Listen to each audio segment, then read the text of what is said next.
Bachadon bo'yni eroziyasi fan tilida o'zi bachadon bo'yni iktropioni deyiladi. Ya'ni bu indoservisit bachadon bo'yni yallig'lanish deyiladi. Bachadon bo'yni yallig'lanishda asosan mana shu bachadonni shilliq qavati tashqariga xuddi o'sib chiqqanday bo'ladi-da, bu yillar o'tib, kunlar o'tib bu narsa chuqurlashib boraveradi. Tushundingizmi? Chuqurlashib, ichkariga kirib boraveradi. Masalan, boshida indoservisit shamollash ko'rinishida chiqadi. Masalan, biz aytamiz, sal qizarishlari bor ekan deymiz. Masalan, boya qabulimga bir ayol keldi, o'tgan yil davolanuvdim deyapti. O'tgan yil qanaqa bo'lgan bilmadim, bu yil yana chuqurlashgan. Men aytdim, holating yaxshi emas, mana shu narsani shunday qilish kerak desam, keyin doktor bu xavfsizroqmi deyapti. Yana shu lecheniya bersam, yana teginmasa. Aytdimki, siz dedim, mana dedim, 1 yil oldin qildirgansiz shu narsani dedim, lekin hech qanaqa davosi bo'lmagan. Mana 1 yildan keyin men oldimga kelyapsiz. Mana bunaqa ahvolda dedim. Yana 1 yildan keyin mana shu holatda qanday bo'lishini siz bilan men tasavvur qila olmaymiz dedim. Tushunyapsiz-a? Shuning uchun u bachadon bo'ynidagi eroziya yil o'tgan sayin, kun o'tgan sayin ichkariga qarab chuqurlashib ketaveradi.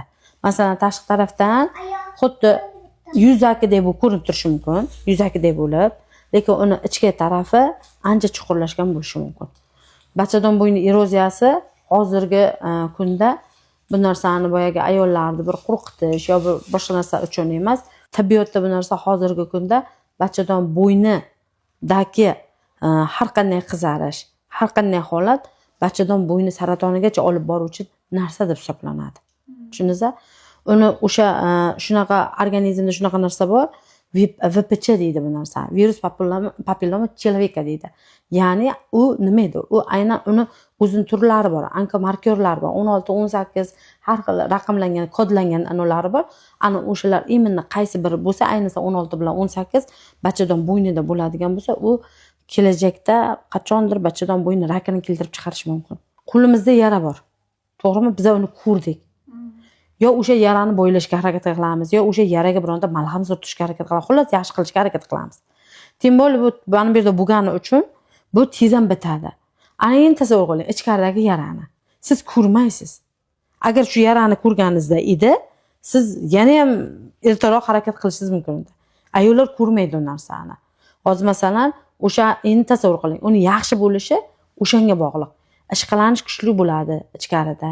Boshqa bo'ladi. Shuning uchun bitishi ham qiyin bo'ladi u narsani. Shuning uchun eroziyani svichalar bilan yoki bironta men juda ko'p kuzataman, ayollar keladi. Bitta tuxsi yaxshi bo'lib ketaymish deydi. Qanday qilib tuxsi yo'q bo'lib ketadi? Mana meni oldimga boya opa-singil keldi.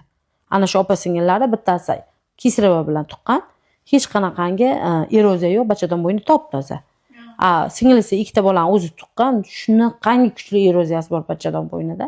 Boyagina ko'rib yo'qdim. Nimaga og'riq bermaydi? Yara-ku. Yara deyapman men sizga. Yara og'riq beradi. O'sha yara men berdi bo'lsa siz chidolmassiz.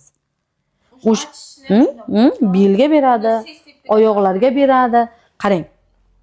Hozir ham aytib o'tdim boya bitta ayolga. Biza turibdi anal teshigi, mana bu yerga qin yo'llari, mana bu yerda siydik yo'li turibdi.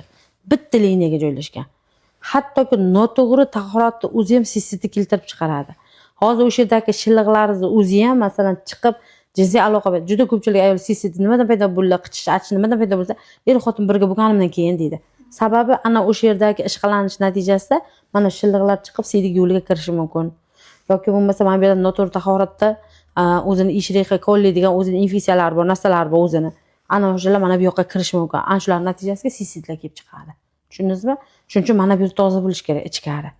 Ichkari toza bo'lmaydigan bo'lsa, jinsiy aloqa ham, tahorat ham, salgina shamollashingiz yoki bo'lmasa oyog'ingizdan sovuq o'tishi yoki bo'lmasa immunitetni tushishi aynan mana shu kasalliklarni yana qo'zg'alishga olib kelaveradi. Nima uchun bir marta sistit bo'lgan ayol shu bilan yaxshi bo'lib ketmaydi? Bo'laveradi. Yoki bo'lmasa bachadon bo'yni eroziyasi. Bachadon bo'yni eroziyasi xohlaysizmi yo'qmi, o'sha yerda u infeksiya manbai sifatida turibdi.